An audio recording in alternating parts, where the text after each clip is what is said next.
हरे कृष्णा।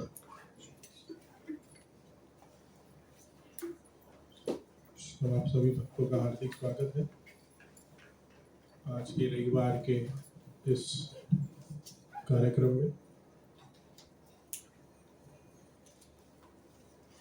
तो आज हम कुछ विशेष चर्चा करने जा रहे हैं।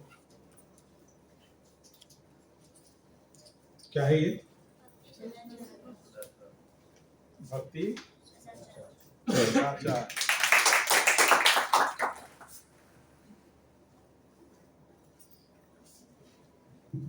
तो आज हम एक पाठ्यक्रम की शुरुआत करने जा रहे हैं जिसको हम कहते हैं भक्ति सदाचार।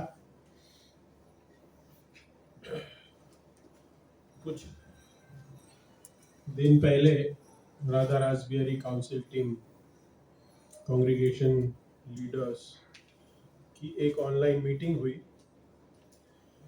जिसमें कुछ चर्चा हुई, जिस चर्चा में पता चला कि कुछ भक्तों में, जैसे जनरल बता रहा हूँ, कुछ भक्तों में कुछ बिहेवियर को लेके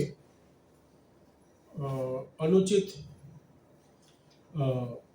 साइंस पता चले कि ये भक्त ने ऐसे क्यों किया, वैसे क्यों किया। तब कंक्लूड हुआ कि हमें भक्ति की सदाचार को समझना पड़ेगा। एक्सटर्नली हमें लग रहा है कि हम कंठी माला धारण कर दिए हैं, तिलक धारण कर दिए हैं, धोती कुर्ता पहन रहे हैं, मंदिर आ रहे हैं, लेकिन इंटरनली हमारे आचरण में कुछ बदलाव आना चाहिए। और वो आचरण क्यों नहीं है, उसका अभाव यह है क्योंकि हमारे पास ज्ञान नहीं है। तो ये जनरल ऐसा नहीं है कि ये सिर्फ हमारे ग्रुप के लिए है।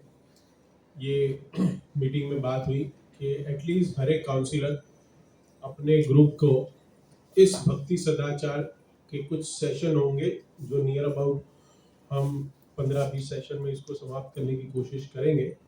बट ये आज मैं यहाँ ले रहा हूँ संडे को, लेकिन ये संडे का विषय नहीं होगा।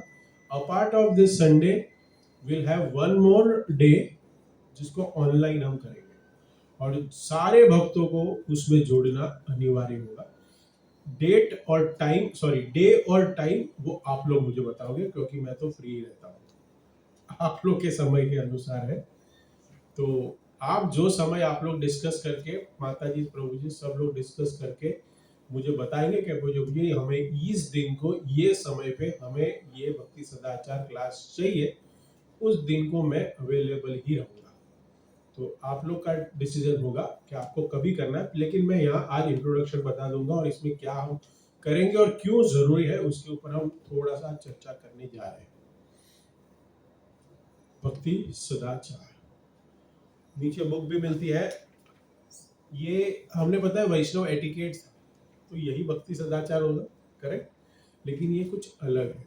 भक्ति एटिकेट्स, वैष्णव एटिकेट्स है, वो कुछ है इसके अंदर, लेकिन उसके अलावा हम डे टू डे डीलिंग्स के लिए एक, आप कह सकते हैं कि एडवांस कोर्स, एडवांस। जैसे हम कह सकते हैं कि कोई एमबीए कर रहा है नॉर्मल कॉलेज से, करेक्ट, लेकिन कोई एमबीए आईआईएम से कर रहा है, तो उसका सिलेबस और इसका सिलेबस सेम होता है। एमबीए कौन किया यहाँ से?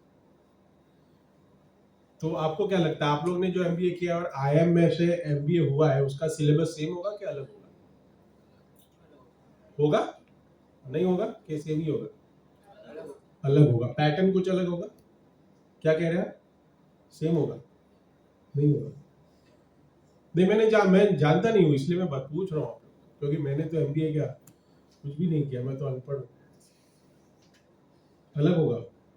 तो वही वैष्णव एटिकेट है, लेकिन ये वैष्णव एटिकेट जो हमने इनिशियल स्टेज में जो समझा है, जाना है, उससे ये कुछ एडवांस है।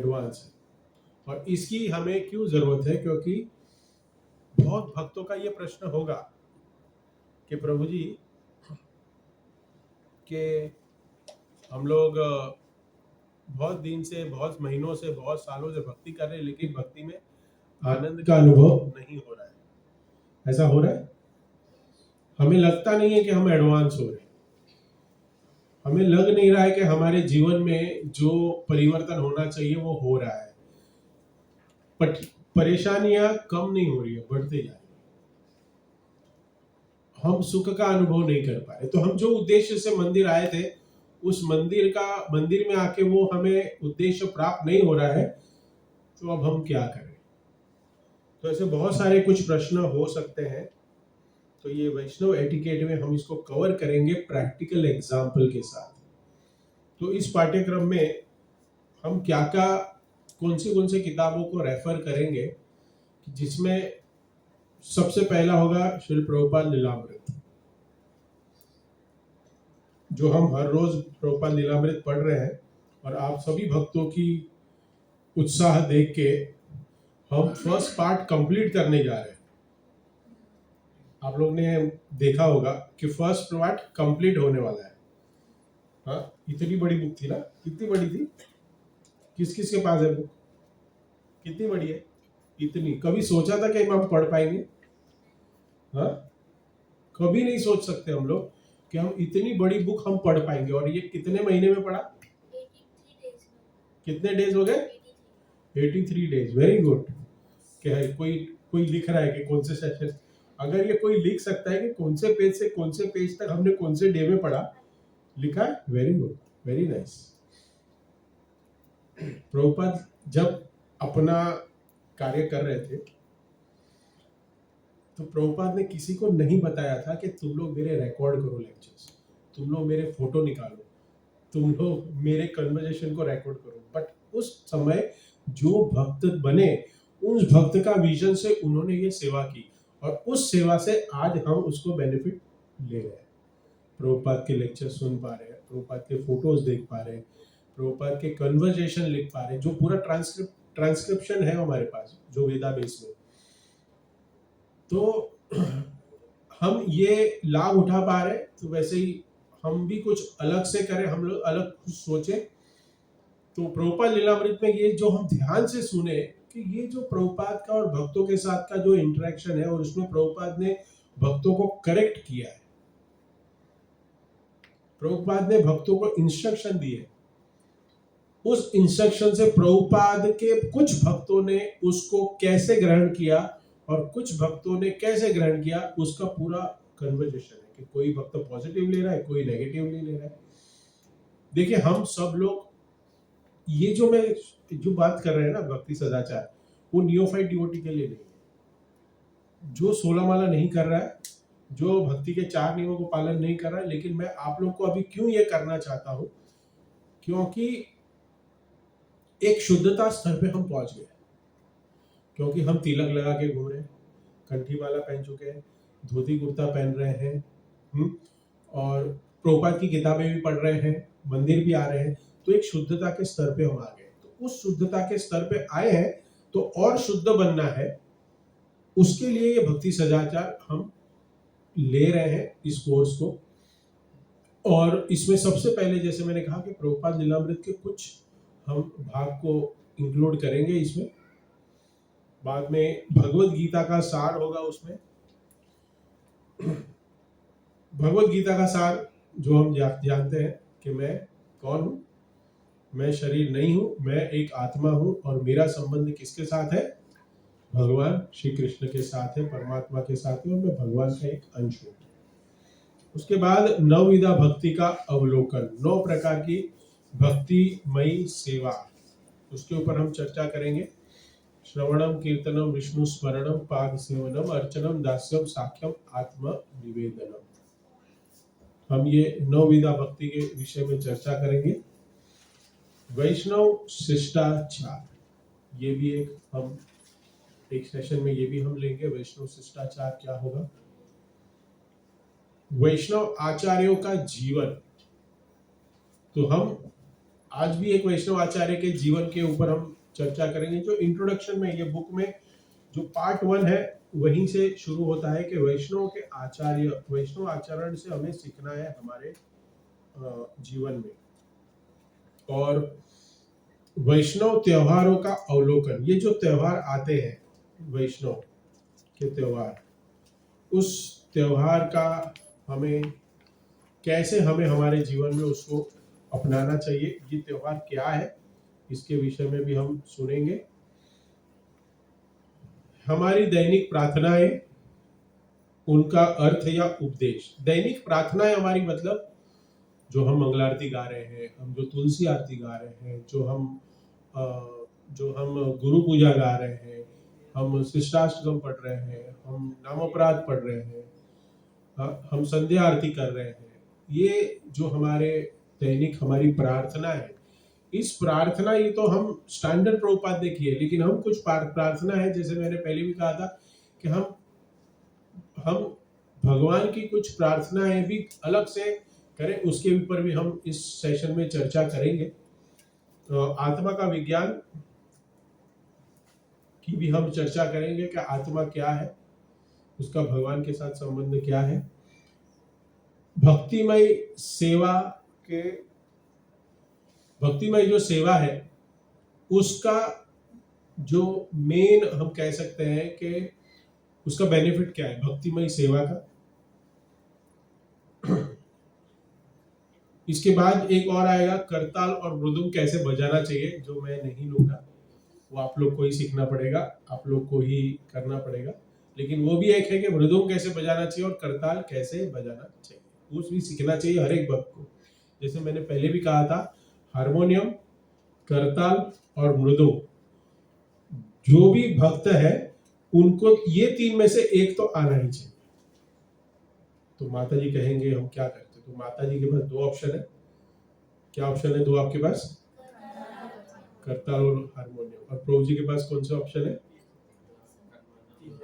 तीनों ऑप्शन। वेरी गुड, तीनों करिए। हाँ, तो माता जी बोलेंगी हम क्यों नहीं तीन, हम क्यों नहीं तीन? मृदुंग भी बजा सकते हैं, हमने देखा है फॉरेन में सारी माता जी मृदुंग बजाती है। हाँ? तो आप लोग को भी बजाना है तो सीख सकते हैं। एक बहुत इंटरेस्टिंग टॉपिक है आयुर्वेदिक स्व उपचार।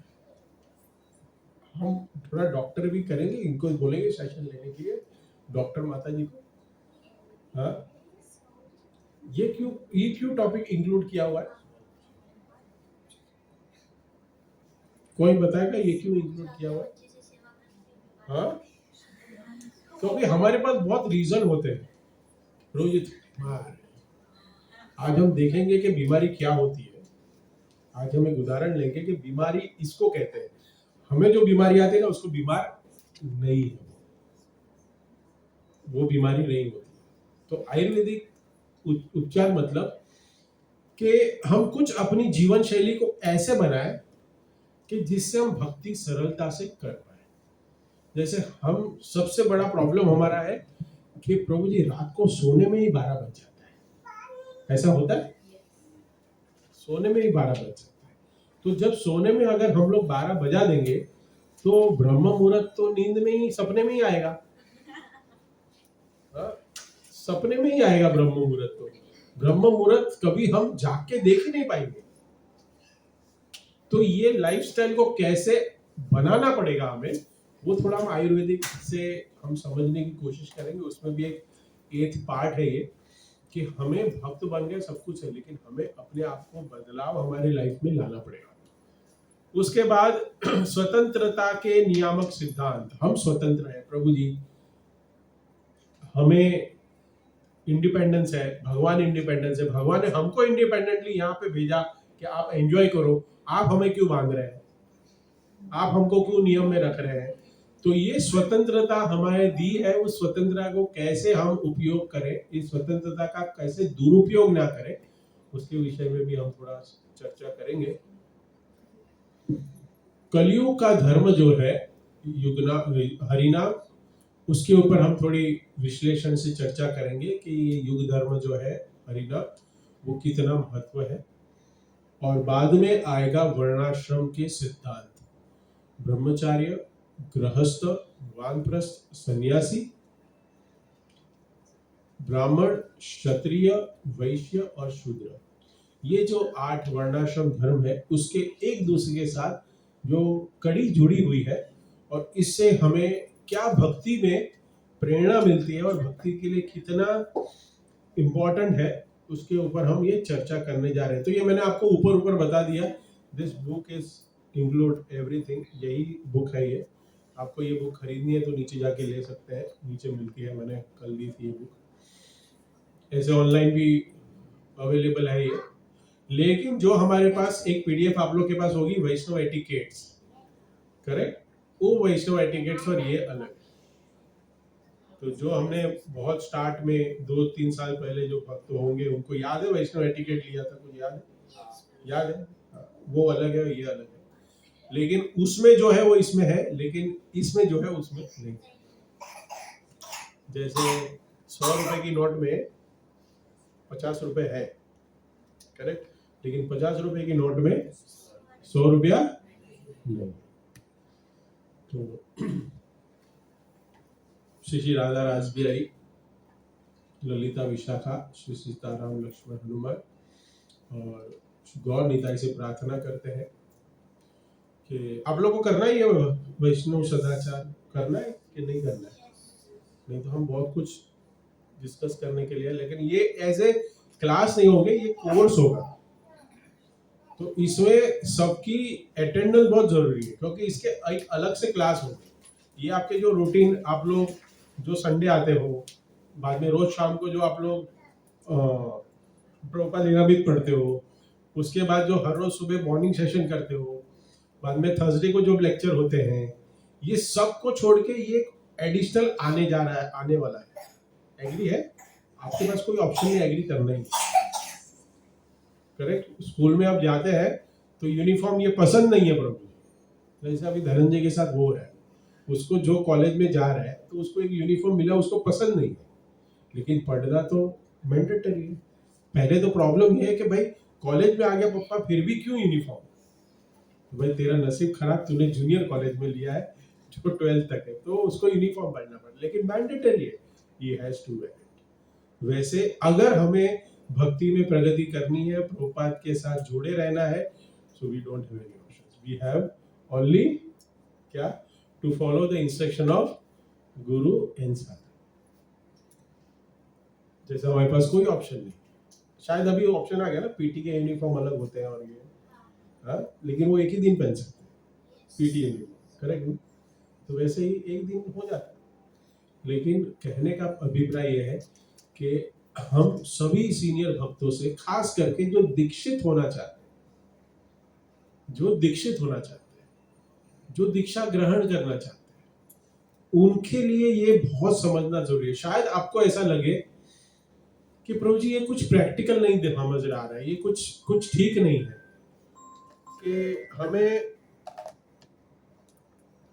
लेकिन हम लोग इस चर्चा के दरमियान हम प्रैक्टिकल आप लोग के साथ, आपने कभी ऐसे वातावरण में अपने आप को पाया और उसमें आप लोग ने कैसे बिहेव किया, उसके ऊपर प्रैक्टिकल चर्चा करेंगे, और फिर उसमें हम देखेंगे कि हम सही थे या गलत थे।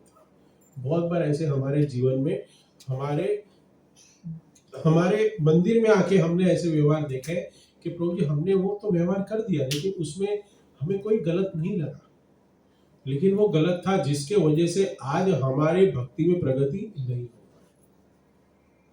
हम भक्ति में आनंद का अनुभव नहीं कर पा रहे। इसलिए छोटे छोटे अपराध से आज, हाँ, हम कुछ ये भी सोचेंगे, एक तो अपराध होता है, एक कुछ पाप होता है, और एक अनर्थ होता है। ये तीनों शब्द समझे आप लोग, नाम सुना है? इसमें क्या डिफरेंस है?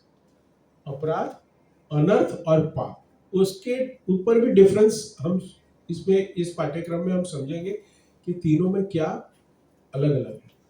अपराध क्या होता है, अनर्थ हमारे क्या है, हम कोई पाप करते हैं मीन्स ये कार्य वो पाप में आया, अनर्थ में आया, या हमारे अपराध में आया, हमें नहीं समझ में आता है। तो हम आज भी ये सोचेंगे जिससे हमारा विजन क्लियर हो जाए, हमारा विजन क्लियर हो जाए और हम सचेत होकर भक्ति करें। देखो इनिशियली आपको क्या बताया गया भक्ति में आए तो,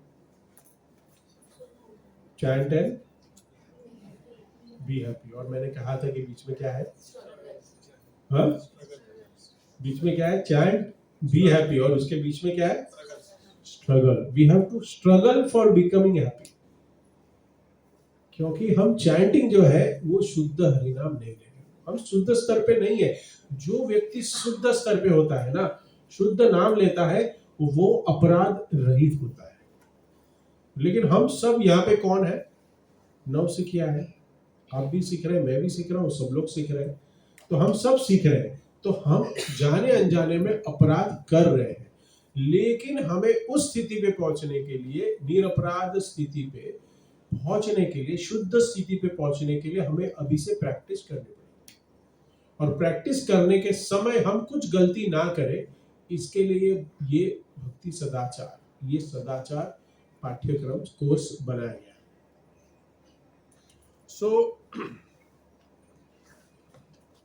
हमने देखा अभी कि हम लोग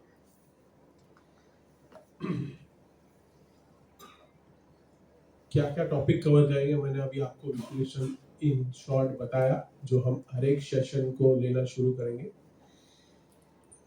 तो मोस्टली आप लोग जिस दिन कहेंगे उस दिन हम ये लेंगे, संडे को, क्योंकि बहुत सारे जनरल डिवोटीज भी आते हैं, इसलिए हम जनरल टॉपिक्स लेते हैं। इसके पहले मुझे लक्ष्मी प्रिया माता जी ने एक सजेशन दिया है, एक कंसेप्ट को, जो कुछ 15 साल पहले हरग्रेस कृष्णमयी माता जी उन्होंने अपने ग्रुप के लिए वो अपनाया था, जिसको हम कहते हैं श्रद्धा कुटीर। चंद्र प्रकाश बैठे, आपको मालूम होगा श्रद्धा कुटीर, पता है? अभी एक बहुत महीना, इंपॉर्टेंट महीना आने वाला है। क्या है वो? कार्तिक आर्यन। किन किन हंसे, उनको सबको समझ में आया? हाँ?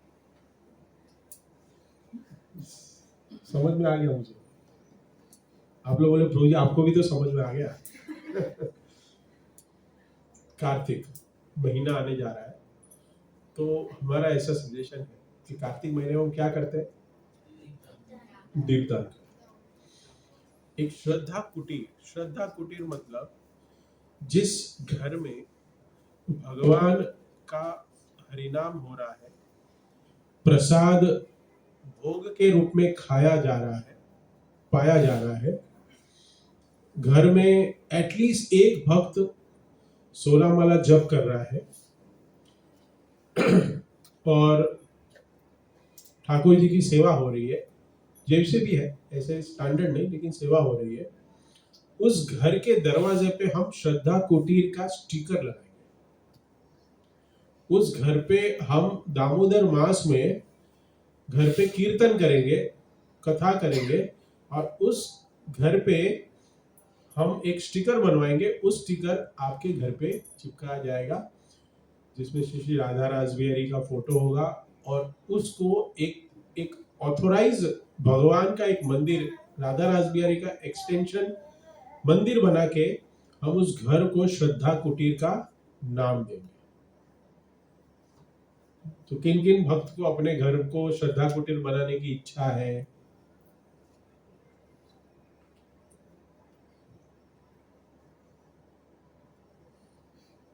क्यों राजबीर प्रभु आपको नहीं है? उदय प्रभु आपको क्यों नहीं है? हाँ, समझा ही नहीं। घर पे हम भगवान की सेवा कर रहे हैं। जिन जिन भक्तों को इच्छा है वो लक्ष्मी प्रिया माता जी से कांटेक्ट करें, और फिर हम ये एक महीना जो ये हमारा कार्तिक का महीना होगा, उसमें उनके घर पे जाके कुछ भक्त लोग, कोई कह सकता है प्रभु जी मेरा घर छोटा है, मेरा ये है, मेरा वो है, तो कुछ जितनी कैपेसिटी है उतने भक्त लोग जाके वहाँ कीर्तन करेंगे, दामोदर आरती करेंगे, और उसके बाद उनके घर पे श्रद्धा कुटीर का स्टिकर चिपकाएंगे। तो एक ये कंसेप्ट है। इससे क्या होता है कि घर में साधु का आगमन होता है, घर में कथा कीर्तन प्रवचन होता है, प्रसाद बंटता है। इससे हमारी सुकृति के साथ साथ भक्ति में वर्धन होता है। और एक बार जब स्टिकर चिपक गया तो फिर हमें बार बार याद आता है कि मेरी श्रद्धा कुटीर है, तो हम उसको और अच्छे से पालन करने के लिए तत्पर रहते हैं। इसके लिए हर एक भक्त से निवेदन है कि अपने घर को श्रद्धा कुटीर बनाइए। सो भक्ति तो हम कर रहे हैं, भक्ति करके हम भक्ति में सिद्धांत को समझे हैं, सिद्धांत के साथ हम सेवा कर रहे हैं, लेकिन भक्ति करके सिद्धांत को समझ के सेवा करके उस सेवा में कभी कभी अपराध होता है, और वो सेवा से हम कैसे बचे, सेवा में अपराध से कैसे बचे, इसके लिए हमें वो सदाचार को अपनाना है। जैसे यहाँ कहते हैं कि सिद्धांत हमें समझ गया, सिद्धांत क्या है? तत्व, भक्ति में तत्व है। तो हम फिलोसॉफिकल जो बातें करते हैं कि Krishna is a supreme person of godhead, we are part and parcel of Krishna, and our eternal position is to serve Krishna. हमारी एकमेव हमारी जो चेतना है, हमारी जो आत्मा का जो लक्षण है, वो भगवान की सेवा करना है। लेकिन भगवान की सेवा करते वक्त हमें कुछ चीजों का ख्याल रखना पड़ता है, कुछ चीजों से हमें बचना होता है। वो जो अगर हम कहें उसको हम सदाचार कहते हैं। तो ये सदाचार है कि सिद्धांत को हम अच्छे से समझें और सेवा करें, लेकिन वो सेवा करते वक्त हमें क्या सदाचार का पालन करना है वो हमें नहीं पता। जैसे कल मैं एक वरिष्ठ भक्त का लेक्चर सुन रहा था, बहुत इंपॉर्टेंट है, ये समझ लीजिए, क्योंकि कल मैंने भी जब सुना तो मुझे भी लगा कि हाँ मैं भी ये सोच रहा था, लेकिन ये बहुत इंपॉर्टेंट है आप लोग को बताना, क्योंकि कुछ 3-4 संडे पहले कुछ यहाँ डिबेट हो गई थी। मुझे क्या लगता है, हमें क्या लगता है कि मैं कुछ सेवा कर रहा हूँ, कुछ मंदिर के लिए कार्य कर रहा हूँ, कुछ सेवा कर रहा हूँ, तो वो सेवा को मैं भक्ति समझ रहा हूँ। क्या समझ रहा हूं? और उस सेवा को, सेवा से जिसका उचित होने वाला है, जिसका भी, वो व्यक्ति भी उसको भक्ति करके आपको प्रेजेंट कर रहा है, क्योंकि फायदा किसका होने वाला है? किसी का। जैसे एक्स किसी ने मंदिर के लिए कुछ कार्य किया है, ठीक है, और उससे मंदिर का फायदा होने वाला है, उस डिपार्टमेंट का। तो मैं कहूँ नहीं प्रभु, ये बहुत बड़ी अच्छी सेवा है, बहुत आप महान कार्य कर रहे हो, बहुत अच्छे भक्त हो, ठीक है, क्योंकि क्या होने वाला है? कुछ मंदिर का फायदा होने वाला है। लेकिन भक्त कह रहे हैं कि अगर उस सेवा करने वाला व्यक्ति हरिनाम के स्तर पर और 4 नियम पालन और भक्त नहीं है, तो दैट इज ओनली कर्म, वो सेवा नहीं है, वो क्या है? कर्म है। कर्म मतलब आप ऑफिस जा रहे हो, काम कर रहे हो, पगार पा रहे हो, बेनिफिट हो रहा है, वो कर्म है। लेकिन अगर वही कर्म, वही जो चीज कर्म, अभी तो कर्म है, लेकिन अगर वो 16 माला जप करने वाला, 4 नियम पालन करने वाला, यज्ञ यजन कथन पठन करने वाला, शास्त्रों को पढ़ने वाला एक तिलकधारी भक्त वही कार्य को करता है, तब वो कार्य सेवा होती है। I hope you all understood. जो उस दिन होंगे उनको आंसर मिल गया होगा कि कौन कितने पानी में क्या है। तो अगर हम मंदिर में भी आके क्राउड कंट्रोल कर रहे हैं, मंदिर में भी आके अगर फूल माला बना रहे हैं, मंदिर में भी आके हम कोई साधुओं को एयरपोर्ट लेके जा रहे, लेके आ रहे, लेकिन अगर 16 माला जप, 4 नियमों का पालन और भक्ति की विधियों को हम पालन नहीं कर रहे, so that is considered as a punya karma, not भक्ति कर्म। तो भक्ति नहीं है।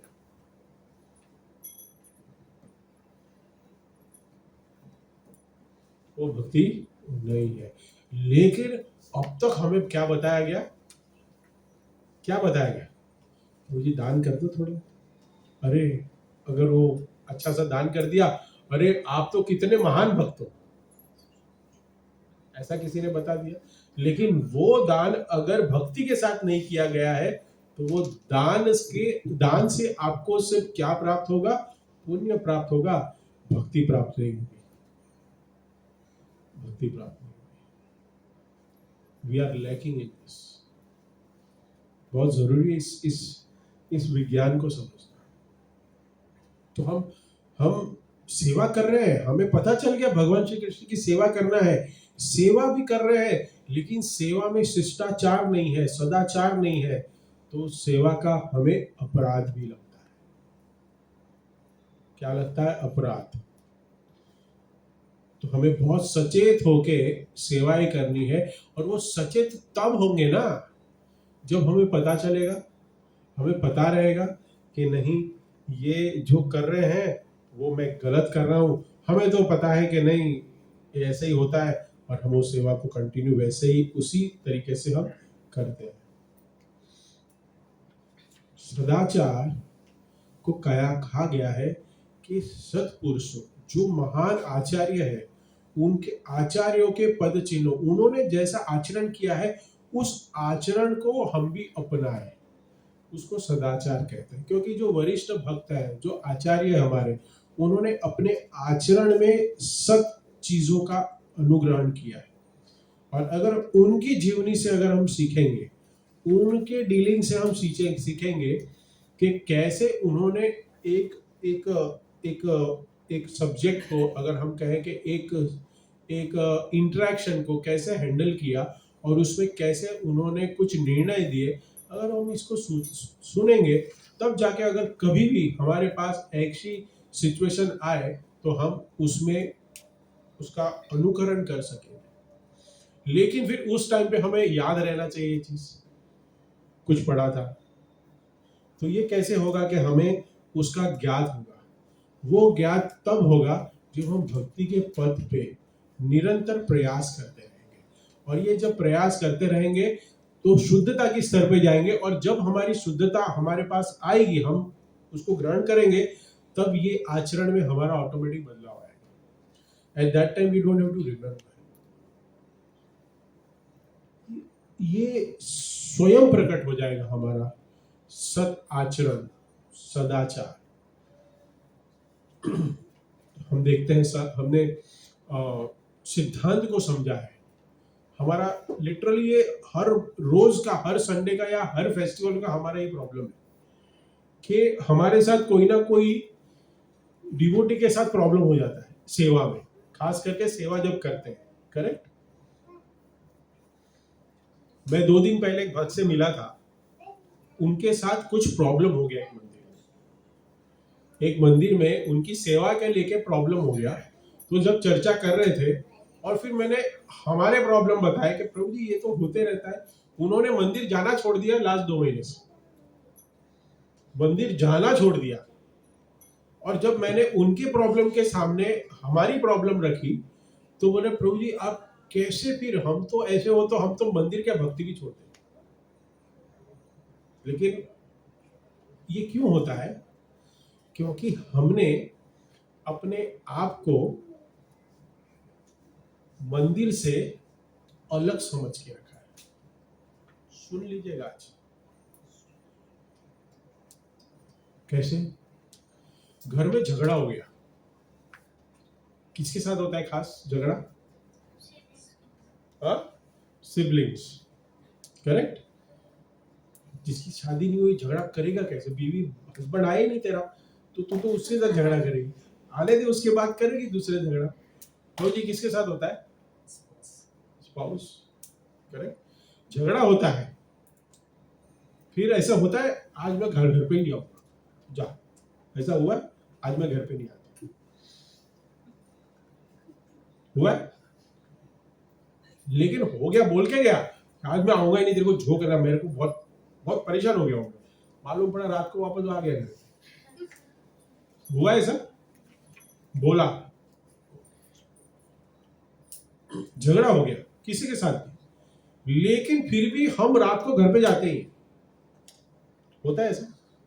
झगड़ा हो गया, उसके बाद दूसरे दिन वापस बातें करने घर पे। कभी कोई बेटे का माता के साथ, पिता के साथ हो गया, जो भी झगड़ा घर में, लेकिन फिर भी हम घर छोड़ के या फिर हम को कोई दूसरे दिन तीसरे दिन हम उसके प्रति कोई हमारा वैर नहीं होता है या नहीं? मैं कुछ गलत बोल रहा हूँ या सही बोल रहा हूँ? आप लोग हाँ या ना बोल सकते। नहीं प्रभु जी, हमारा ऐसा नहीं। हम तो घर से बाहर निकालने बोला तो उसको घर में नहीं लेते यार वापस। जा अभी तू जा, दूसरी बीवी देख या दूसरा हस्बैंड देख। ऐसा हुआ है? नहीं हुआ। क्यों? क्योंकि ये ममता है, एक दूसरे के साथ कनेक्शन है। ये जो कनेक्शन है वो हमारा समझ के बैठे हम लोग।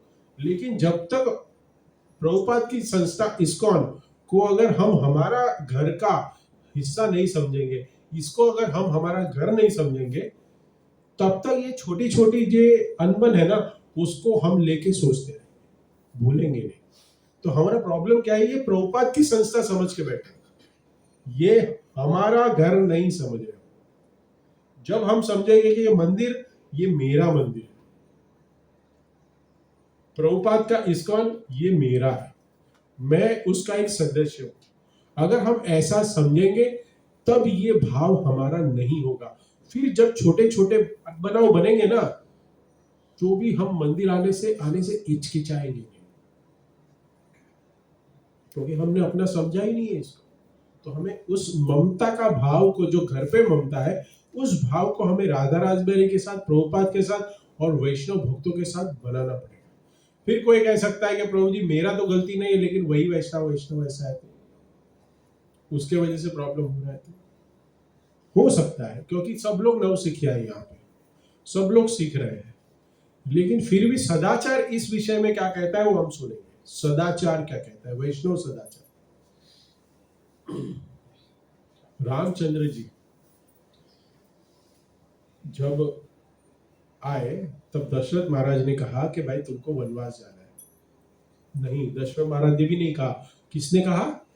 कैकेयी ने कहा कि भाई तुमको जाना है वनवास, तुम जाओ। उनकी जगह पे हम होते तो क्या करते? रामचंद्र की जगह पे हम होते तो क्या करते? तुम्हारे घर वाले भी ऐसे ही बोल रहे हैं तुम्हारे बारे में। हम होते तो हम क्या बोलते? I don't agree. आपके 4 पुत्र हैं, एक काम करो, चारों में बंटवारा करो, मुझे मेरा राज्य दो, फिर मैं जाता हूं। हम दशरथ महाराज के पास रामचंद्र जी गए नहीं। अरे तुमने वचन दिया, उसमें मेरा क्या गलती है? उसमें मैं क्यों भुगतूं? हाँ, तुम अपनी पत्नी के प्रति लट्टू हो गए, उसमें मेरे को क्यों भुगतना पड़ रहा है? रामचंद्र जी ने कुछ ऐसे नहीं बोला और क्या कहा कि मैं जा रहा हूं। ठीक है, इसको क्या कहते हैं? मर्यादा में रहना। तो हर एक भक्त को एक मर्यादा सीखनी चाहिए, अपनी मर्यादा की।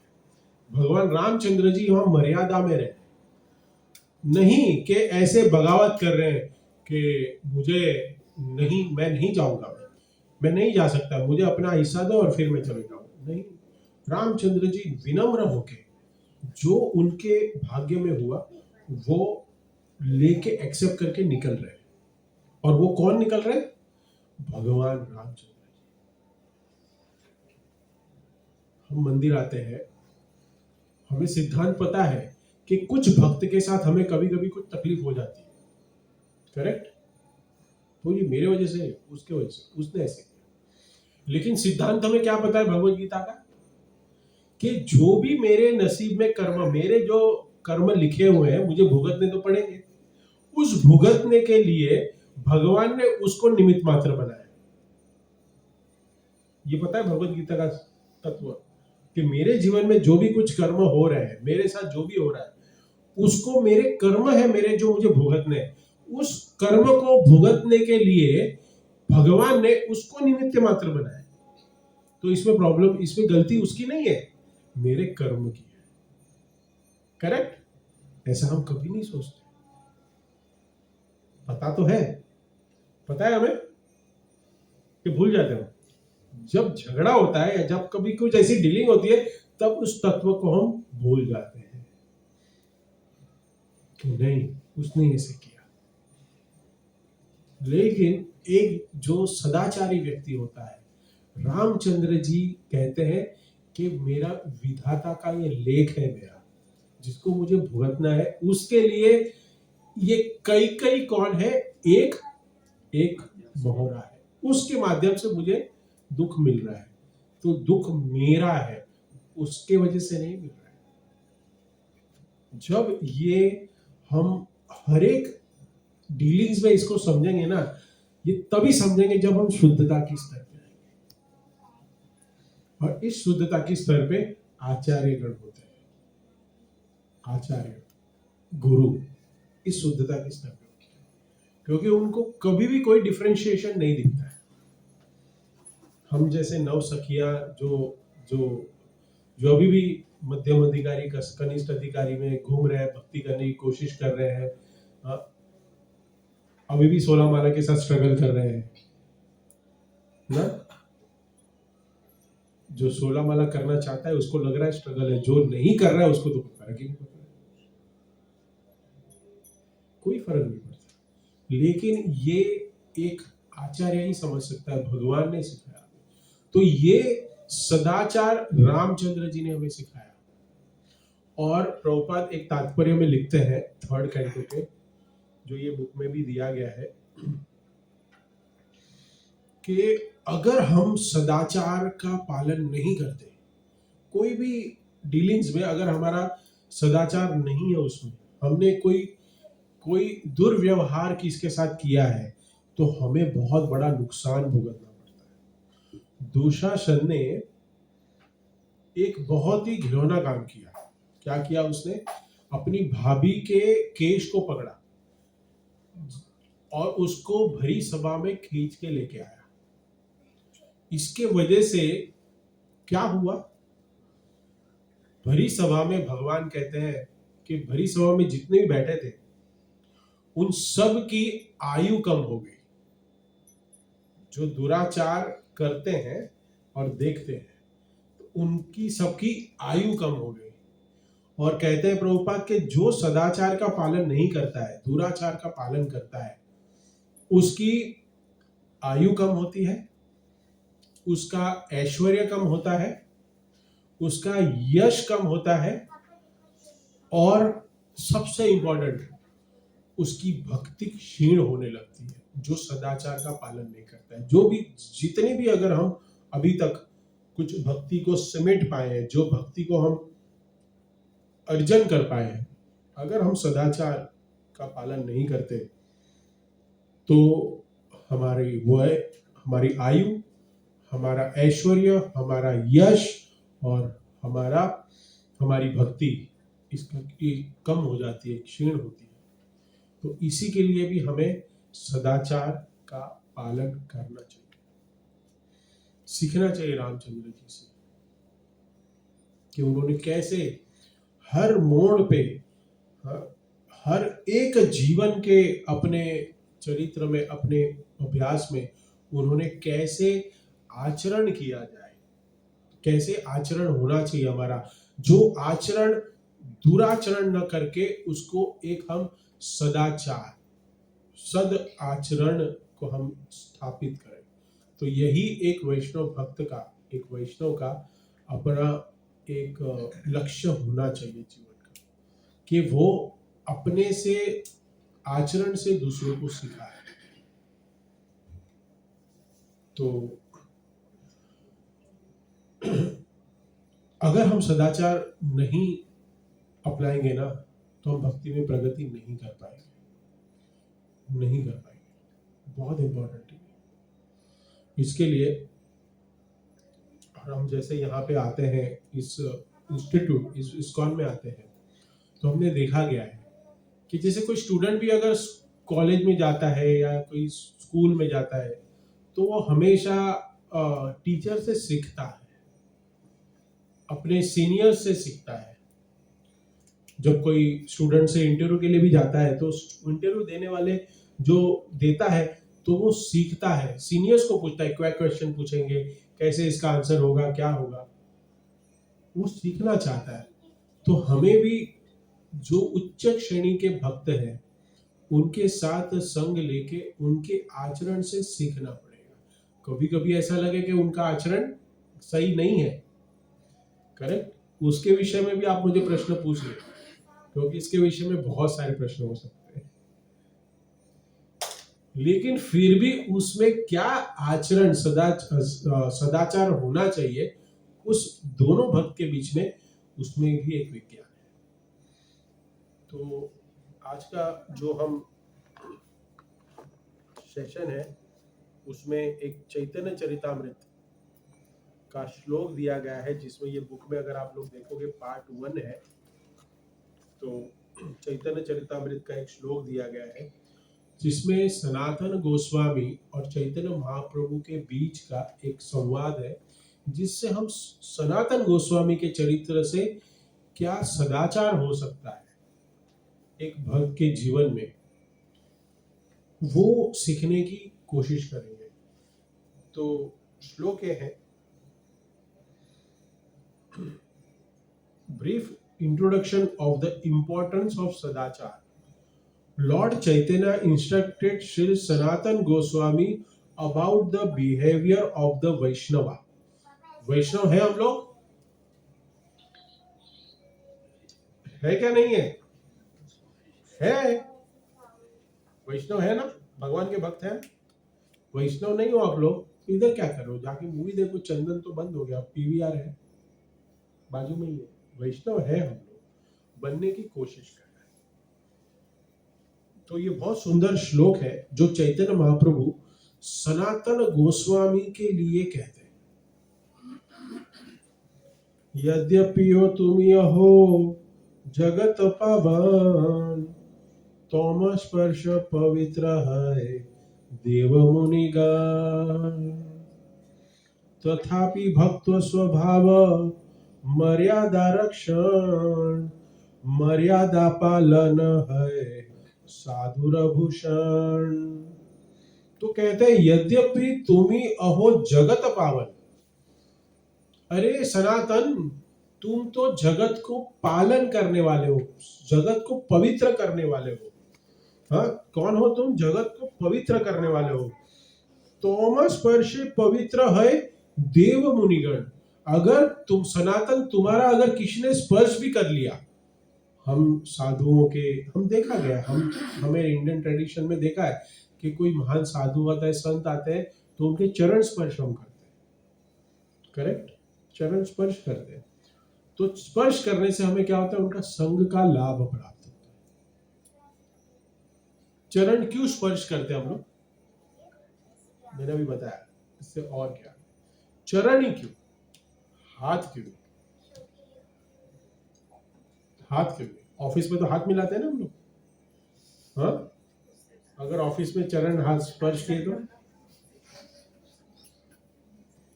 ऑफिस में बॉस के अगर पैर पड़े तो क्या होगा बताइए? हंस क्यों रहे हम लोग?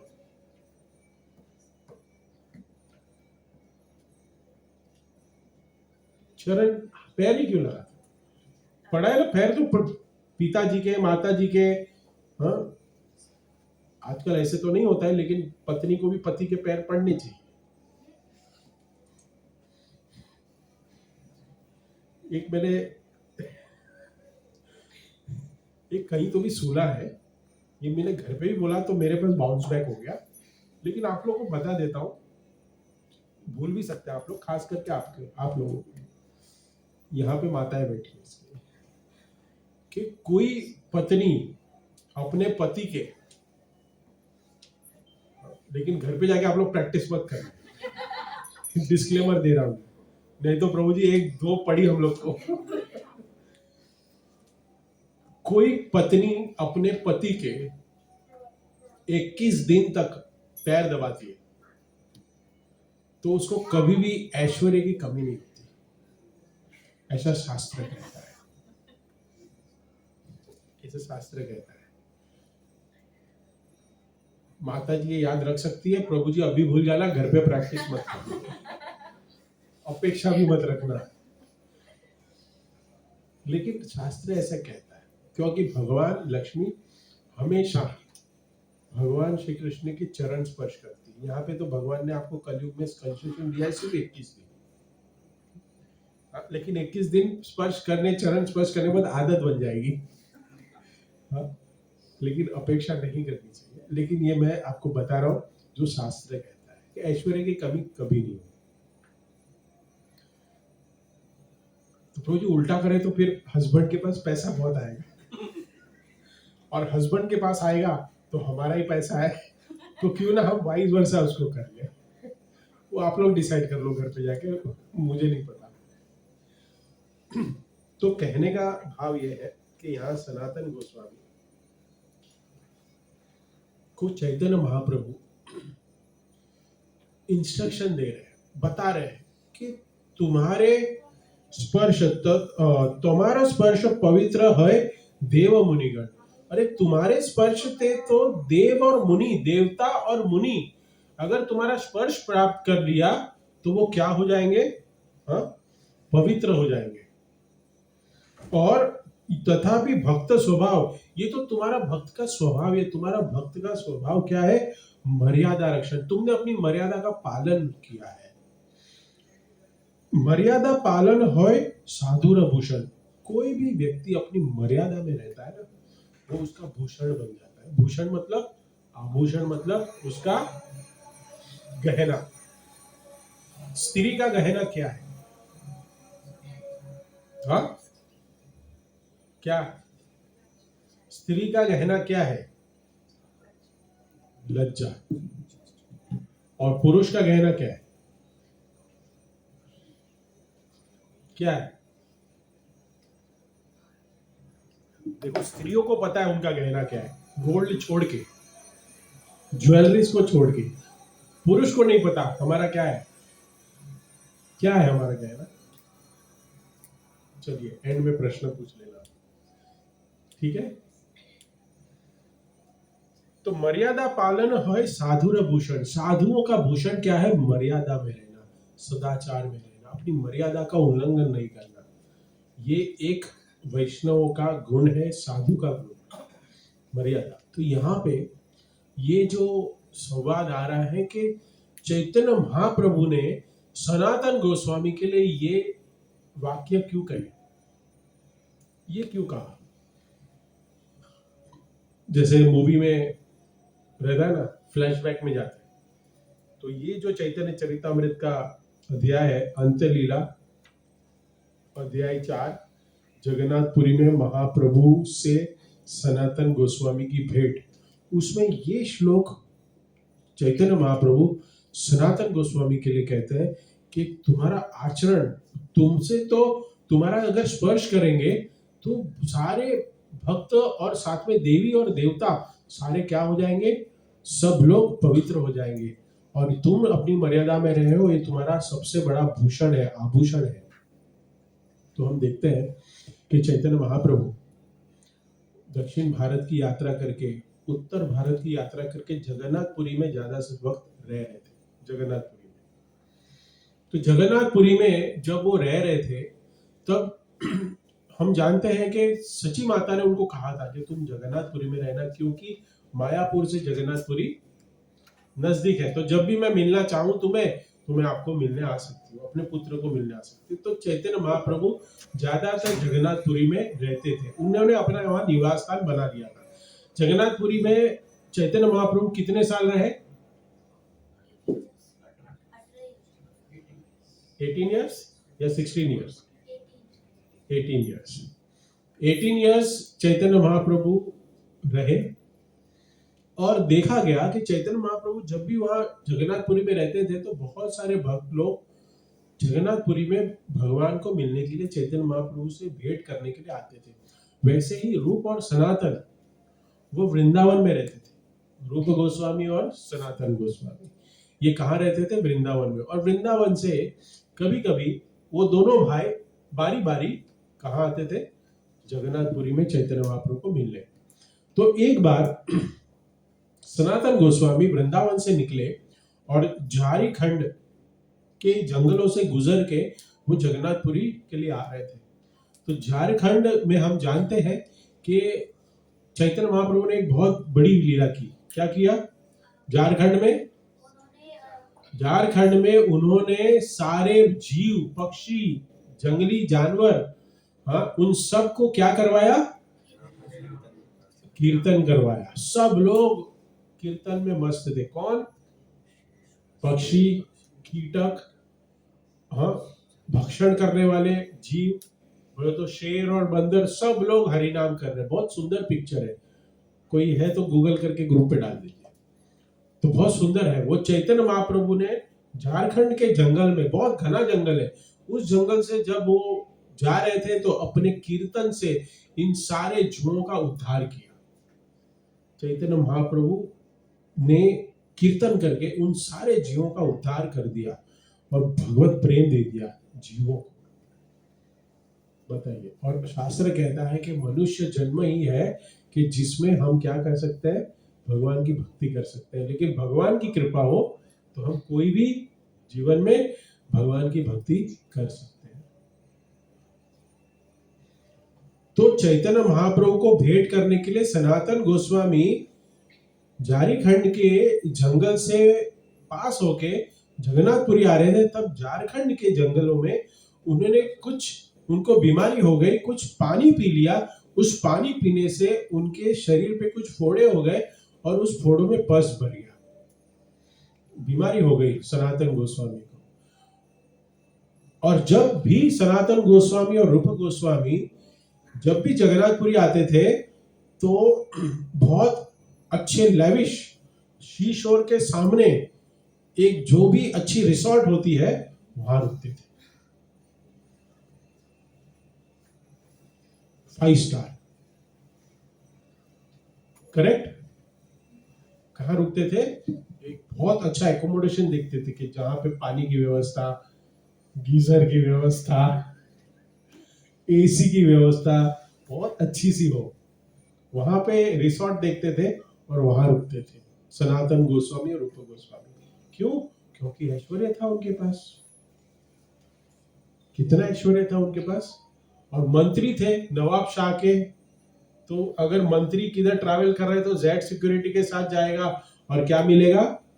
अच्छा सा गेस्ट हाउस सब देखते थे, करेक्ट। ऐसा नहीं था तो कहां रुकते थे?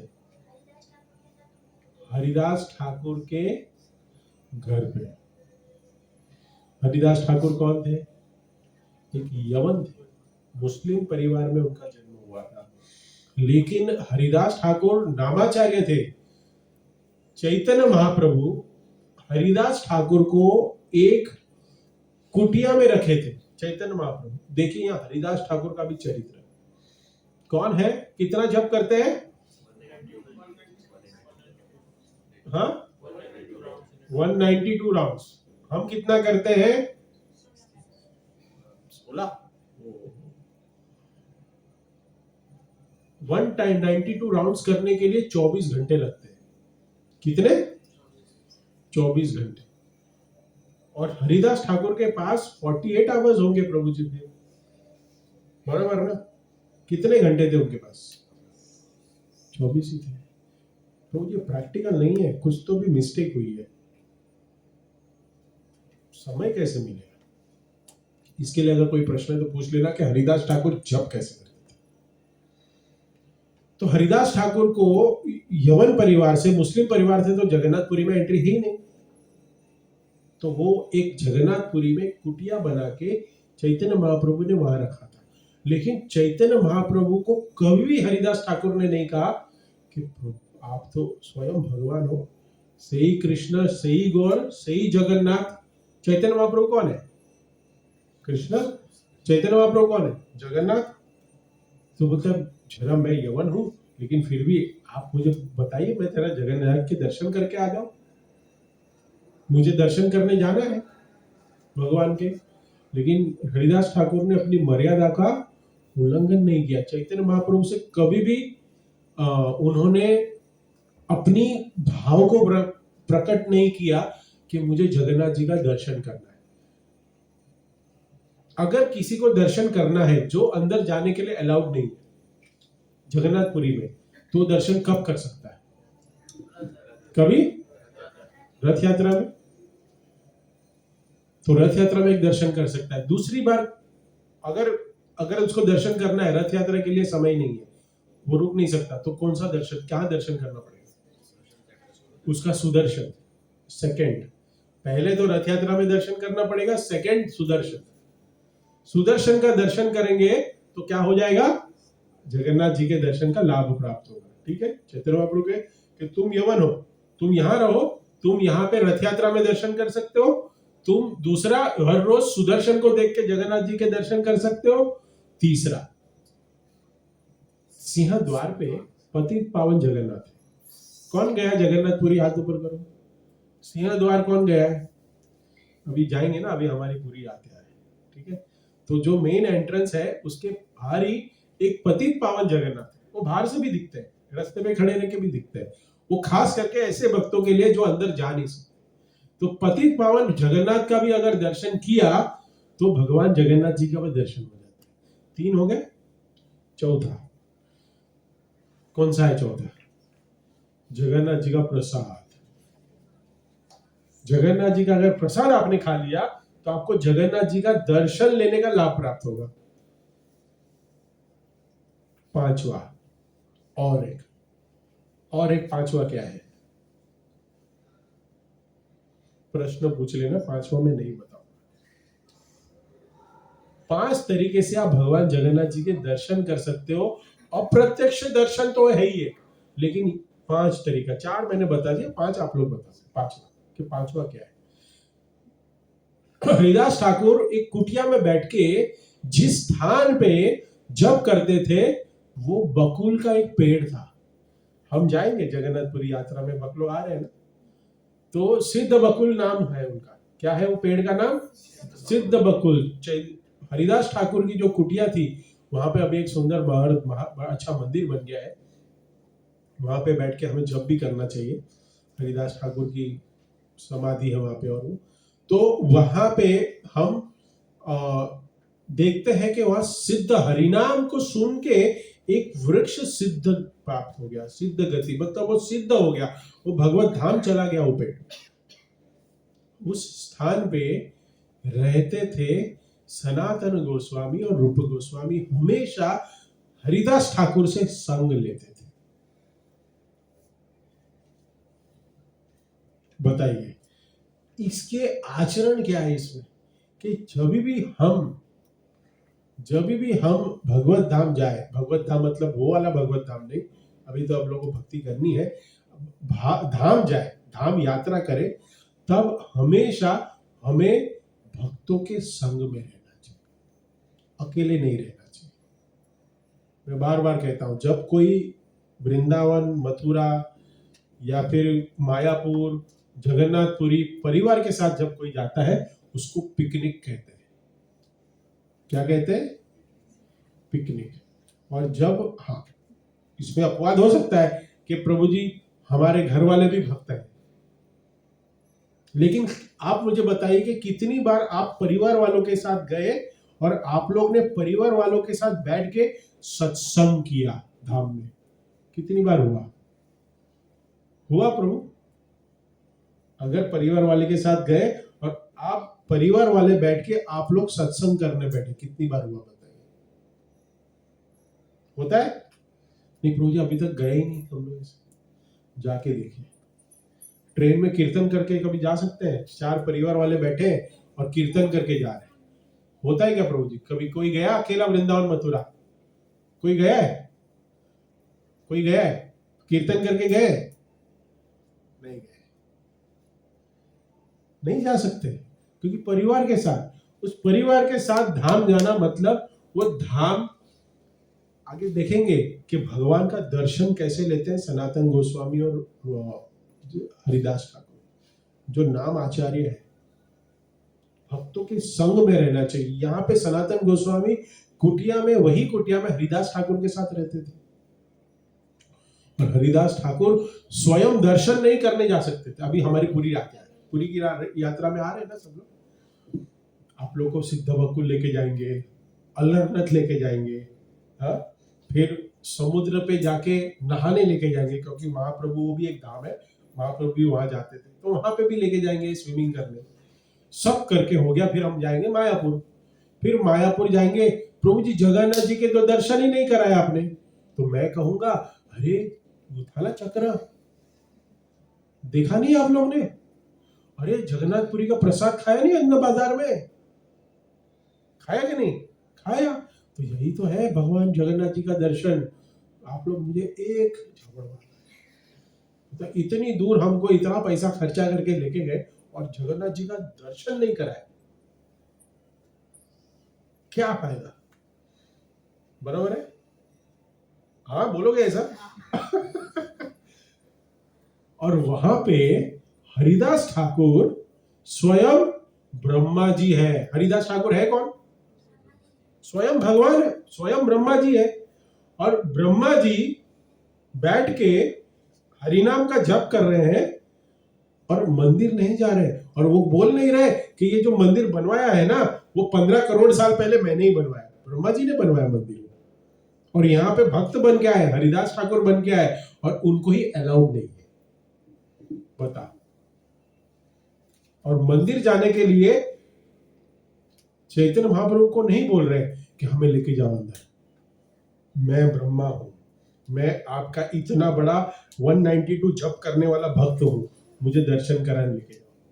वो क्या बोल रहे हैं कि मैं उसके लायक नहीं हूं, मैं योग्य नहीं हूं। हरिदास ठाकुर हमारे साथ होता है ऐसा, इसलिए मैं बार बार कहता हूं। देखिए हरिदास ठाकुर ने कभी भी चैतन्य महाप्रभु को नहीं कहा कि मुझे जगन्नाथ जी के दर्शन कराने के लिए एक बार आप लेके जाइए। चैतन्य महाप्रभु लेके नहीं जा सकते थे? लेके जा सकते क्या नहीं? हाँ सुनिए, अभी कभी भी जगन्नाथ जी के दर्शन करने हरिदास ठाकुर नहीं जा सके, लेकिन उन्होंने नाम की शक्ति, हरिनाम इतना लिया कि हर रोज चैतन्य महाप्रभु जगन्नाथ जी के दर्शन करते थे, जगन्नाथ जी के दर्शन करने जाते थे। उसके बाद प्रसाद अन्न बाजार से प्रसाद लेते थे, और सबसे पहले जगन्नाथ मंदिर से निकल के हरिदास ठाकुर के पास, सिद्ध बकुल के पास आके मिलते थे। तो भक्ति ऐसी करो कि आपको दर्शन ना मिले, आपको दर्शन लेने जाने की जरूरत ना पड़े, भगवान आपको दर्शन देने के लिए आए। हरिदास ठाकुर ने ऐसी भक्ति की, चैतन्य महाप्रभु दर्शन देने हर रोज आते थे, दर्शन के साथ साथ प्रसाद भी लाते थे। हरिदास ठाकुर ये लो आपके लिए प्रसाद। ये भक्ति है, ये आचरण है, ये सदाचार है, कभी नहीं। हमने कितनी बार देखा है ना ऐसे, दर्शन के लिए हमने कितना, दर्शन करने के लिए हम कितना वॉलेंटियर्स, या फिर हम देखें कि कोई सिक्योरिटी को तोड़ ताड़ के हम लोग आगे चले जाए, भगवान को आगे देखने के लिए गए। ऐसे हुआ है? हुआ है? समझ जाओगे कि हम क्या कर रहे हैं, हम क्या कर रहे हैं। हमें प्रभु जी वो सिक्योरिटी थोड़ी डिवोटी, उसके प्रति मेरा अपराध नहीं हो रहा है, वो तो डिवोटी नहीं है, लेकिन उसको खड़ा किया है किसने? अथॉरिटी ने, कि वहां के बैरिकेड लगाया हुआ है, इसके आगे भक्त नहीं जाएगा। वो जा रहा है, मैं क्यों नहीं? प्रभु जी आगे जा पा रहे, हम क्यों नहीं? हमारे आचरण में वो भी है कि हम फैसिलिटीज को एंजॉय करना चाहते हैं, अपनाना चाहते हैं, और हम हमेशा वरिष्ठ भक्तों के साथ हम अपने आप को कंपेयर करते हैं। लेकिन ये सदाचार नहीं है, आचरण नहीं है, ये अपराध है कि हम जो बैरिकेड के बाद कुछ व्यक्ति जा सकते हैं, लेकिन अगर हमें रोक लिया गया तो हम उसके ऊपर डिबेट ना करें और वहीं रुक जाए, क्योंकि उसको डिबेट करके आप चले भी गए और भगवान का आपने दर्शन ले भी लिया, लेकिन भगवान आपका दर्शन नहीं करने वाले। आपको क्या चाहिए? आप भगवान का दर्शन करो या भगवान आपका दर्शन करे? हमें क्या चाहिए? क्या चाहिए बताइए? भगवान आपको देखने चाहिए कि आप भगवान को देखने चाहिए? हम क्यों जाते हैं भगवान के पास? हम गए, चलो फैक्ट, चलो ऐसा हुआ है, मैं फैक्ट बोल रहा हूँ, मैं आपको बता रहा हूं। गुरु महाराज को एक भक्त प्रणाम कर रहा था, मैंने देखा है गुरु महाराज को, उसने प्रणाम किया। आप लोग बोल सकते हैं सच या गलत है, मीन्स आप अपने आप को भी उधर रखे देखो और फिर देखो। उसने प्रणाम किया, गुरु महाराज ने उसकी तरफ नहीं देखा। हम भी चल रहे हैं, मैं भी महाराज के साथ। वो फिर और आगे आया, उसने वापस दंडवत किया, फिर भी महाराज नहीं देखे। फिर और आगे आया, वो दंडवत किया, फिर वापस नहीं देख पाए महाराज। तो मैंने उसको पूछा कि भाई तुम इतनी दंडवत क्यों कर रहे हो? नहीं, महाराज ने मुझे नहीं देखा है। तो मैंने बोला ये तुमने महाराज को देखना चाहिए इसके लिए तुमने किया है कि ये तुमने तुम्हारे लिए किया है दंडवत? कि एक सन्यासी को तुम देख रहे हो तो तुम्हें दंडवत करना चाहिए। तो आपका क्या भाव है, बताइए क्या करना चाहिए? मैंने दंडवत कर दिया, मैंने अपना काम कर दिया, मैं निकल गया, ठीक है, यही होना चाहिए। लेकिन हमारा भाव क्या होता है कि जब मैं दंडवत कर रहा हूं, मैं कर रहा हूं तो भगवान भी मुझे देखे। आपका भाव है क्या? नहीं है, क्योंकि भगवान अपना कार्य कर रहे हैं, इधर उधर अपना कार्य कर रहे हैं। चलिए राधा रानी के साथ घूम रहे हैं, ललिता विशाखा से हार पहना रहे हैं, बहुत कुछ सेवा ले रहे हैं। भगवान, आप जा रहे हो, भगवान आपको नोटिस नहीं कर रहे, तो आपको कैसे लगेगा? अरे एक्नोलेज तो करो, प्रभु जी दंडवत किया हमने तो आप हमें हरे कृष्णा तो बोलो। ऐसा भाव होता है कि नहीं? अगर आपने किसी को हरे कृष्णा बोला, उसने आपको पलट के हरे कृष्णा नहीं बोला, आपको इग्नोर किया, आपको कैसे लगेगा? पारा चढ़ जाएगा।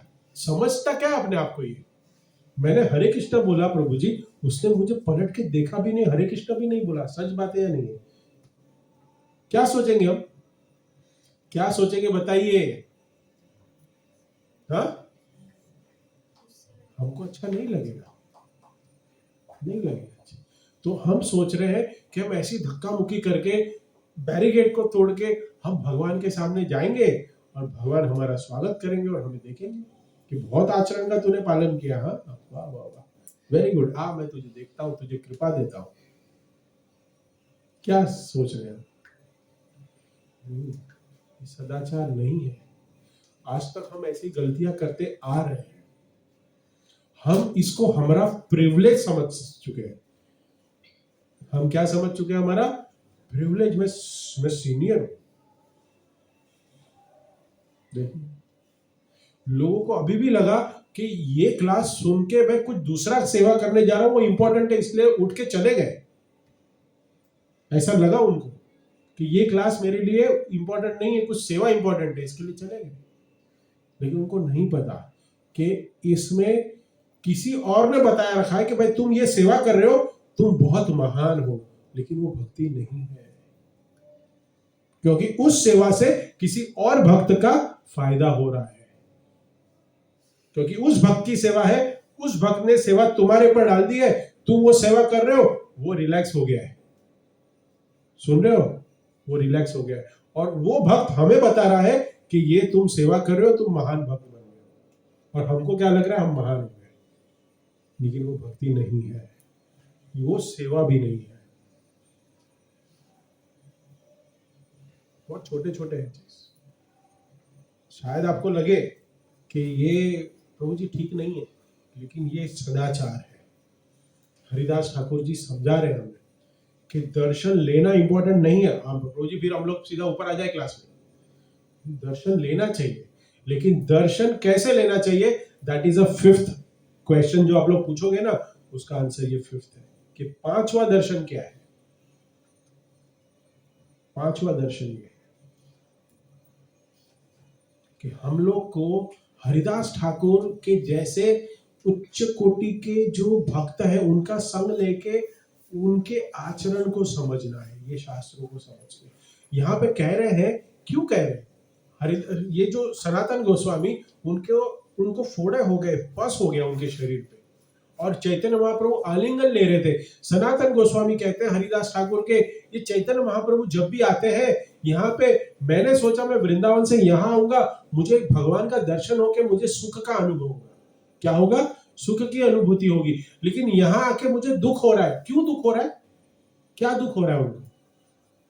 उनको ये दुख हो रहा है, उनको ये दुख नहीं है कि मुझे पीड़ा हो रही है, मुझे ये जो मेरे शरीर पे जो फोड़े आ गए हैं, मेरे जो पस निकल रहा है मेरे शरीर से, उससे मुझे दर्द हो रहा है, वो दुख नहीं है। उनको दुख ये है कि चैतन्य महाप्रभु जब भी तुम्हें मिलने आते हैं, मुझे देखते हैं, सनातन गोस्वामी भी वही कुटीर में रह रहे हैं, और मुझे भी आलिंगन करते हैं सनातन गोस्वामी को। और जब वो आलिंगन करते हैं, तब उनका शरीर, चैतन्य महाप्रभु का शरीर, स्वयं भगवान का शरीर, वो पस वाला बन जाता है, क्योंकि वो पस उनके शरीर पे चिपक जाता है। तो मुझे दुख होता है कि भगवान ऐसी क्रियाएं क्यों कर रहे हैं, मुझे आलिंगन क्यों कर रहे हैं, मैं इतना पतित हूं। और वो कौन बोल रहे हैं? सनातन गोस्वामी। और सनातन और रूप गोस्वामी को चैतन्य महाप्रभु ने क्या सेवा दी कि तुम जाओ, वृंदावन जाओ, और मेरी जितनी भी लीलाएं हैं, जो लीलाएं स्थली है, उनको खोजो, उनको रिवील करो। और वो भक्त क्या सोच रहा है कि मेरे वजह से चैतन्य महाप्रभु के शरीर में, वो मेरा पस वाला शरीर है, और चैतन्य महाप्रभु के शरीर को लग रहा है मुझे अच्छा नहीं लग रहा है। ये जो श्लोक उच्चारण करते हैं, उसके पहले के जो श्लोक है, उसमें क्या करते हैं? जगन्नाथपुरी से चैतन्य महाप्रभु के निवास स्थान जाने के लिए अगर हम देखें तो सिद्ध बकुल और वही रास्ता है। अगर हम अभी जाएंगे तो हम देखेंगे कि वहीं का रास्ता है। चैतन्य महाप्रभु जाने के लिए जगन्नाथपुरी के मंदिर से होके ही जाना पड़ता है, या तो दूसरा रास्ता है कि भाई समुद्र के रास्ते गोल घूम के जाओ। तो सनातन गोस्वामी क्या करते हैं? सिद्ध बकुल से, हरिदास ठाकुर के स्थान से जब चैतन्य महाप्रभु को मिलने जाना होता है, वो शॉर्टकट ना लेके लॉन्ग कट लेते हैं समुद्र के मार्ग से। और गर्मी की सीजन थी, और चप्पल भी नहीं पहनते थे। धाम में चप्पल नहीं पहनना चाहिए, धाम में हो सके उतना चप्पल नहीं पहनना चाहिए। जिनको पहनना है वो पहन सकते, जो नहीं पहन सकता वो नहीं पहने। तो वो चप्पल नहीं पहनते थे सनातन गोस्वामी। तो चप्पल पिए पहने बिना गर्म रेत पे चल के समुद्र के किनारे से वो महाप्रभु के पास आते हैं। और महाप्रभु जब देखते हैं कि उनका शरीर पूरा फोड़े से भरा हुआ है, पस निकल रहा है, उसमें उनके पैर के में तलवे जो है वो भी चल नहीं पा रहे सनातन गोस्वामी ठीक से। तो महाप्रभु देखते हैं कि उनके पैर में पूरे तलवे पे पूरे गर्म होके फोड़े हुए, वो भी उधर भी एक फोड़े हुए, छिल गए पैर पूरे गर्मी में। इतना सहन किया उन्होंने। तो सनातन गोस्वामी को पूछा कि तुमने ऐसे क्यों किया, ये क्या तुम्हें प्रॉब्लम क्या है? तो सनातन गोस्वामी कहते हैं, क्या कहते हैं? देखो, महाप्रभु आलिंगन कर रहे हैं, ठीक है, और हम देखते हैं कि महाप्रभु ने आलिंगन करके कितने सारे भक्तों को कृष्ण प्रेम दे दिया। तो सनातन गोस्वामी कह सकते हैं ना, प्रभु जी आप, भगवान आप मेरे को देख रहे हो इतने दिनों से, मेरे सर पे ये बीमारी है, आप एक बार मुझे ठीक क्यों नहीं कर देते? भगवान है तो ठीक कर सकते हैं, तो ठीक क्यों नहीं कर रहे? प्रश्न उठता है क्या नहीं? प्रश्न उठता है कि भाई ठीक कर दो मुझे, आलिंगन करके आपके शरीर पे इतना सब खून और पस लग रहा है, मुझे आलिंगन करके तुम ठीक कर सकते हो, तुम तो स्वयं भगवान हो। लेकिन सनातन गोस्वामी ये नहीं चाह रहे।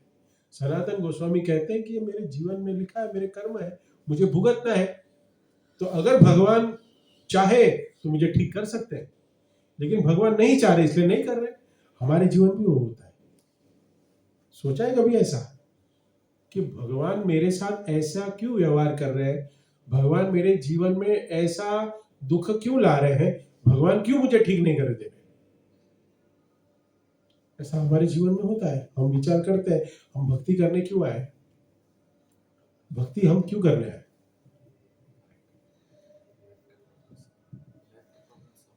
क्यों करने आए? ऐश्वर्य चाहिए, पैसा चाहिए, शांति चाहिए, सुख चाहिए, करेक्ट। और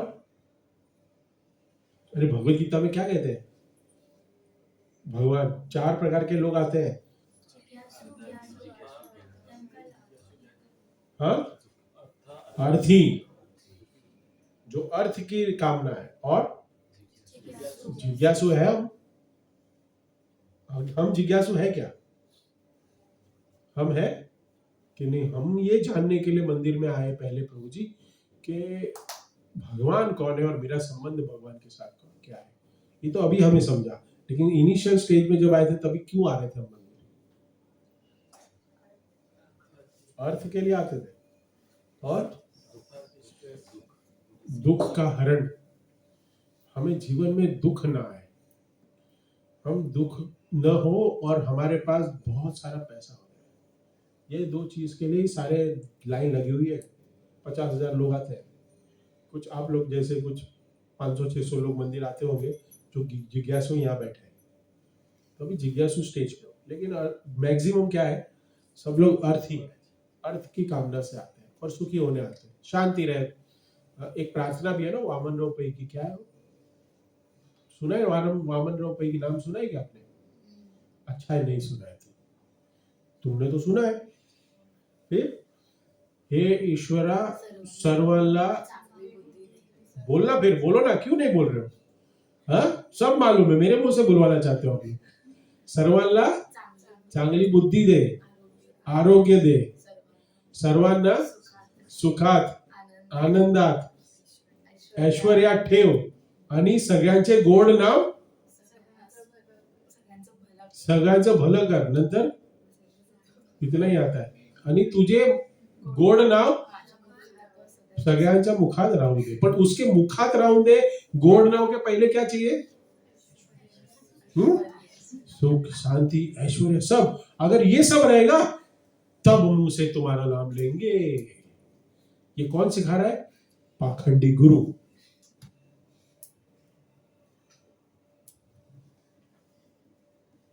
बताइए। तो हमें ये समझना है कि सनातन गोस्वामी कह सकते थे मुझे अभी ठीक कर दो, आप क्यों मुझे इतने महीनों तक इस पीड़ा में रखे हुए हो? लेकिन सनातन गोस्वामी नहीं कहते। सनातन गोस्वामी को चैतन्य महाप्रभु पूछते हैं कि तुम ऐसे लॉन्ग रूट से क्यों आए? तुम वहां से आ सकते थे तुरंत, ये तुम्हारे पैर में छाले पड़ गए, इतनी गर्मी है, क्यों? तो सनातन गोस्वामी कहते हैं कि मैं नहीं, मेरा ये जो शरीर है पतित है, और मैं ये राजाओं के पास मैंने जो काम किया है, जबकि ब्राह्मण परिवार में जन्म हुआ था रूप गोस्वामी और सनातन गोस्वामी, लेकिन उनको बाइकआउट कर दिया था। क्या कर दिया था? बाइकआउट कर दिया था। क्यों? क्योंकि उन्होंने नवाब हुसैन शाह के उधर नेताओं की जॉब कर ली थी। तो अगर वहां जॉब की है तो उनको ब्राह्मण परिवार से ब्राह्मणों ने उनको दखल कर दिया था। लेकिन चैतन्य महाप्रभु को उनकी क्वालिफिकेशन पता थी, सनातन और रूप की। तो वो बता रहे थे, चैतन्य महाप्रभु कहते हैं तुम इतने लॉन्ग कट से क्यों आए? तो सनातन गोस्वामी कहते हैं कि मैं नहीं चाहता, मेरे जैसा ये पतित शरीर जो है, मैं नहीं चाहता कि कोई वैष्णव भक्त जो जगन्नाथ जी के दर्शन करने आया है, मेरी परछाई उनके ऊपर भी पड़े, क्योंकि मैं इतना पतित हूं। सनातन गोस्वामी कह रहा है मैं इतना पतित हूं कि अगर मैं उस रास्ते आता तो वहां पे हजारों की संख्या में दर्शनार्थी जगन्नाथ जी के दर्शन लेने जा रहे हैं, जो वैष्णव भक्त है, जो जगन्नाथ जी के दर्शन लेने आ रहे हैं, उनके शरीर में मेरा अगर शरीर उनसे टच हो गया और अगर मेरी परछाई भी उन पे पड़ गई तो वो पतित हो जाएंगे। सनातन गोस्वामी ये कह रहे हैं। तब चैतन्य महाप्रभु ये कह रहे हैं, यद्यपि तुम हो जगत पावन। अरे सनातन, तुम क्या कह रहे हो? तुम तो जगत को पावन करने वाले। तमो स्पर्श पवित्र है देव मुनिगण। अगर स्पर्श अगर कोई कर लेता है तो देव और मुनिगण पवित्र हो जाएंगे। तुम क्या बोल रहे हो? ये इसमें हमें पता चल रहा है कि जितने उच्चतर भक्त होते हैं वो उतने विनम्र होने चाहिए, नम्रता का भाव आना चाहिए कि मैं भक्ति की परिभाषा ही नहीं जानता, मैं भक्त ही नहीं हूं।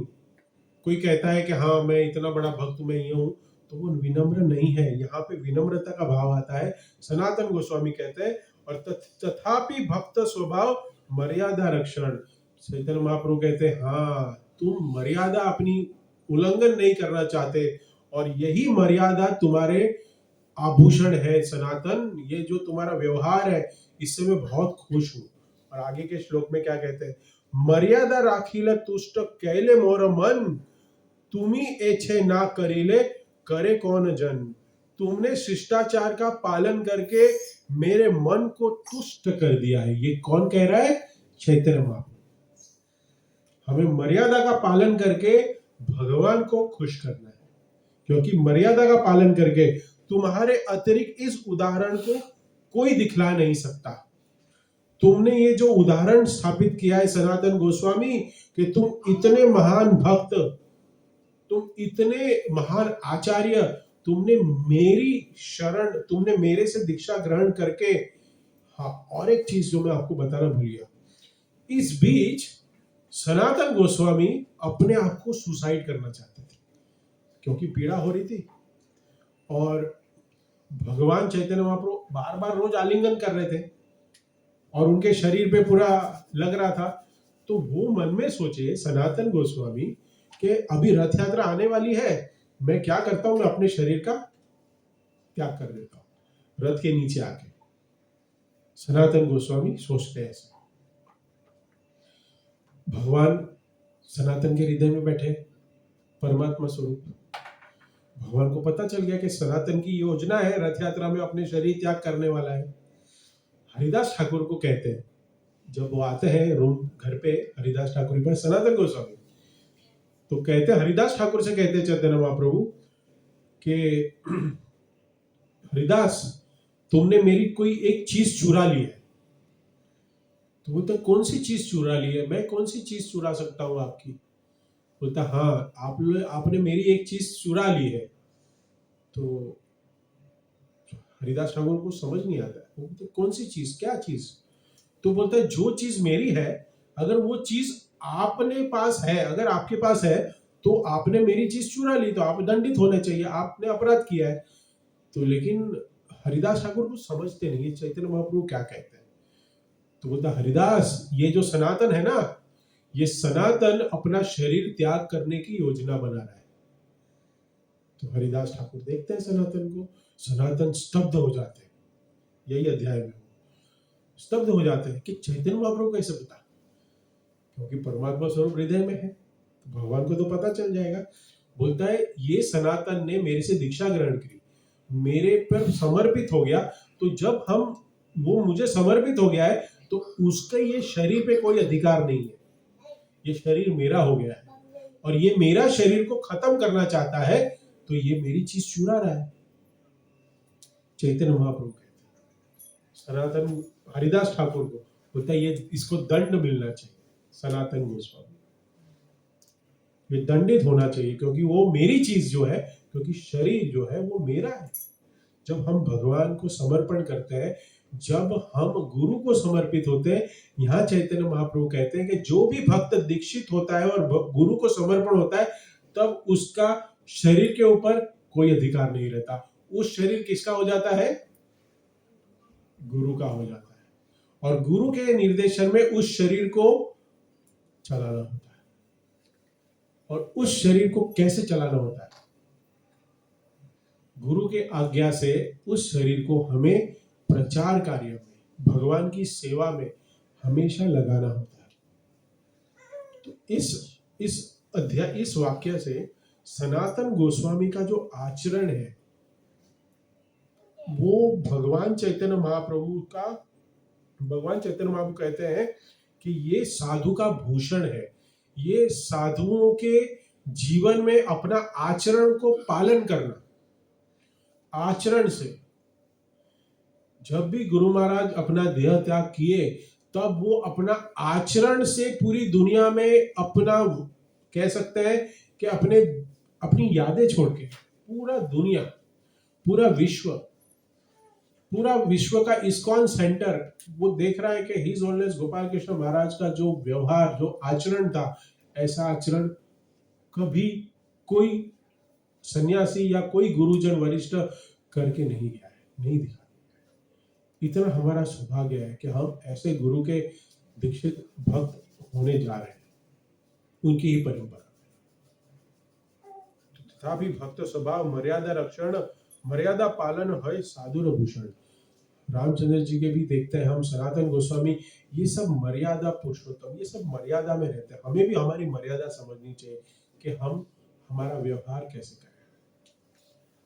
ये है सदाचार, भक्ति सदाचार।